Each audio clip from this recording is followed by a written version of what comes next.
Joshua's farewell. In our last story, we learned of Israel battling against 5 allied armies. God sent hail from the sky and caused the sun to stand still until Israel prevailed over their foe. In this story, we learn about Israel transitioning into a brief era of peace and victory. Joshua calls for the people of Israel to stay steadfast and obey God before departing to be with his Lord, as inspired by the book of Joshua. Hello, I'm Pastor Jack Graham with today's episode of the Bible in a Year. In our last episode, we learned how God stopped time to give Joshua and his army a miraculous victory over 5 kings and their armies all at once. Joshua's immense, incredible faith in God and boldness to make requests to God became an example for all the people and for us generations later. In today's story, we'll hear of a time of peace and more victories for God's people as Joshua leads them with courage. Finally, we'll hear this great leader's parting words for his people as he prepares to join those who went before him in the presence of his God. Let's listen now to today's reading. Blood and struggle. This had marked Israel's past few years under Joshua. Though the battles were difficult, they watched the faithfulness of God unfold time and time again before them. Israel's land increased each week, and it was time for the land to be divided and given to the 12 tribes of Israel. Luckily, Moses had guided Joshua and the elders how to divide up the land before he had died, so they began to allocate plots of land as instructed.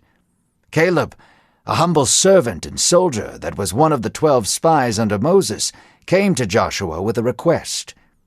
"I was 40 years old when you and I first saw the promised land as spies," Caleb said.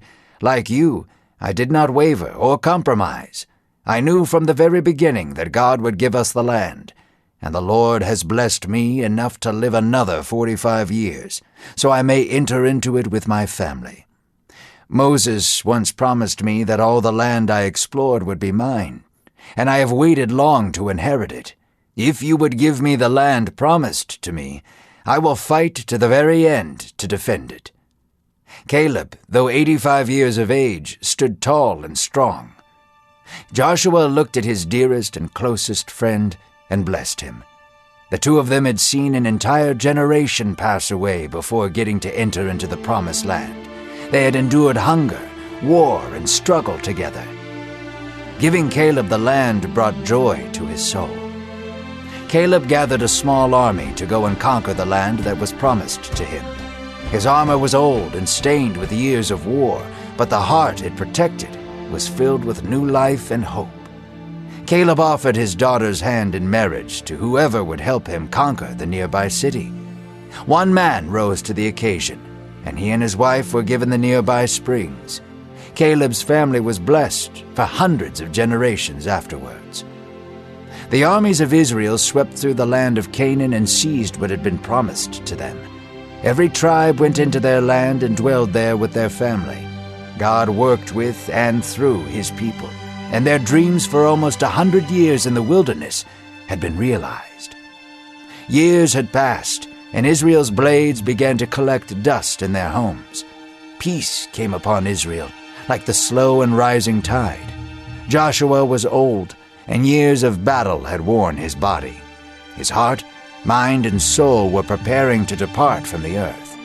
Joshua gathered all the people of Israel by his side. As Moses did before him, Joshua had a few last commands for the people. Joshua's voice was deep and raspy, as if it were calloused from years of yelling in battle.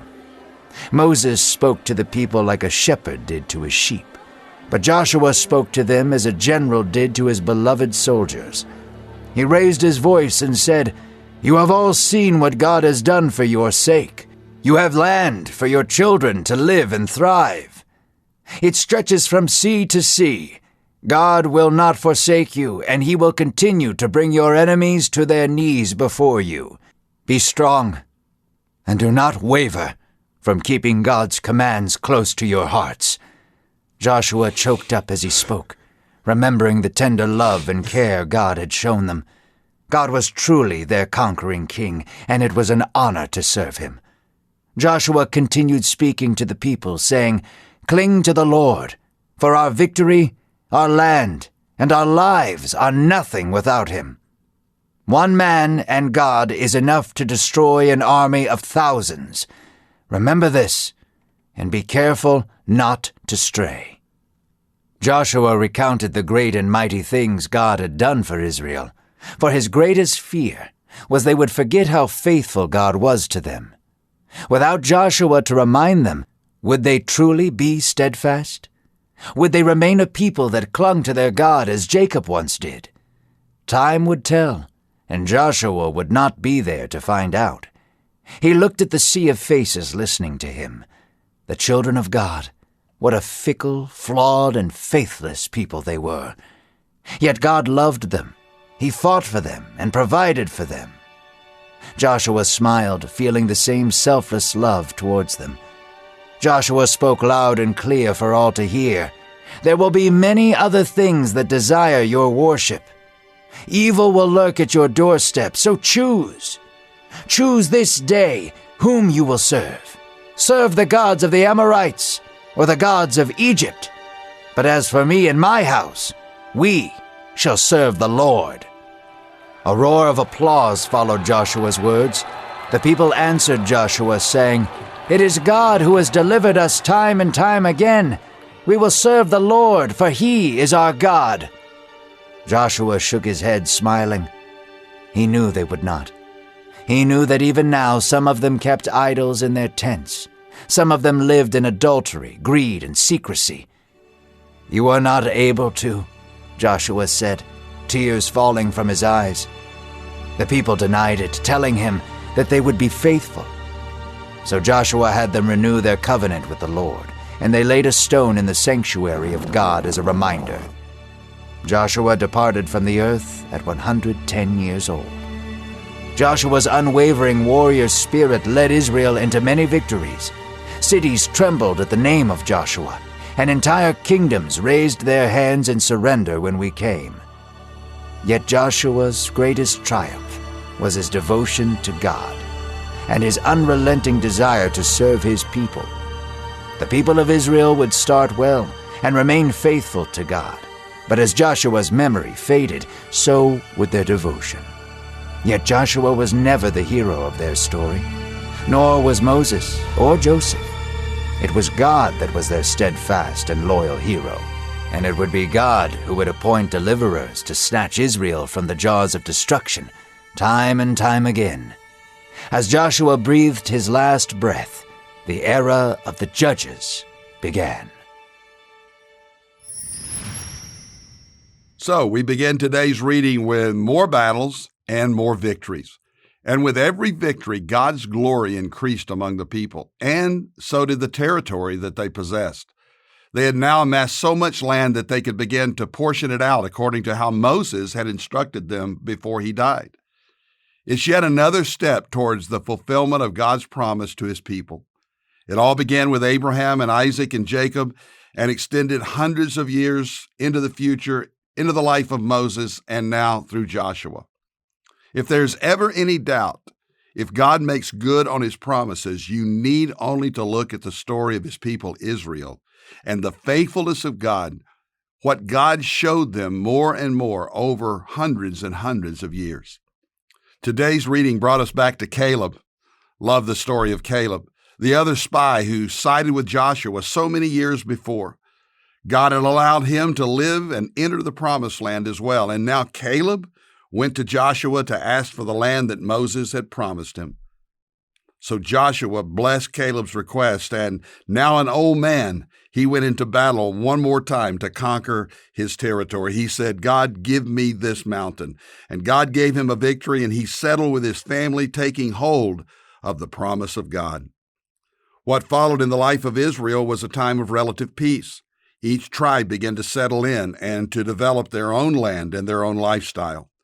Years passed, and Joshua is now an older man. His body is weakened by time, but his faith and his spirit are as strong as ever. And though he knows his last days are upon him, just as Moses did, Joshua gathers the people. His charge echoes both Moses' words to the people and Moses' words to Joshua. Be strong. Be faithful. Joshua 23, 6-8 records these powerful instructions.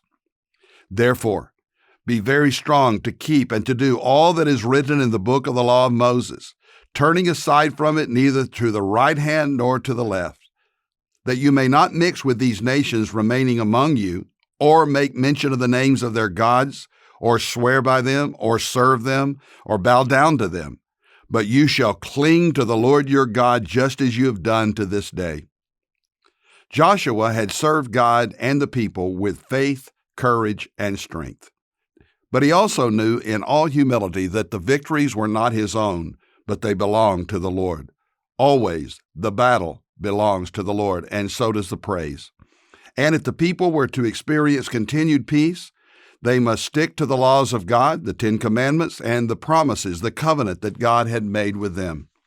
This, of course, would not be easy, as we'll see in future episodes. Ultimately, the people would fail and fall, showing that the only true solution would be God Himself, and God is able to make things right when we do the wrong thing. We're going to see that in coming episodes. So let's pray together. Dear God, thank you for the example of Joshua, of his strength, his courage, his faith, and his faithfulness.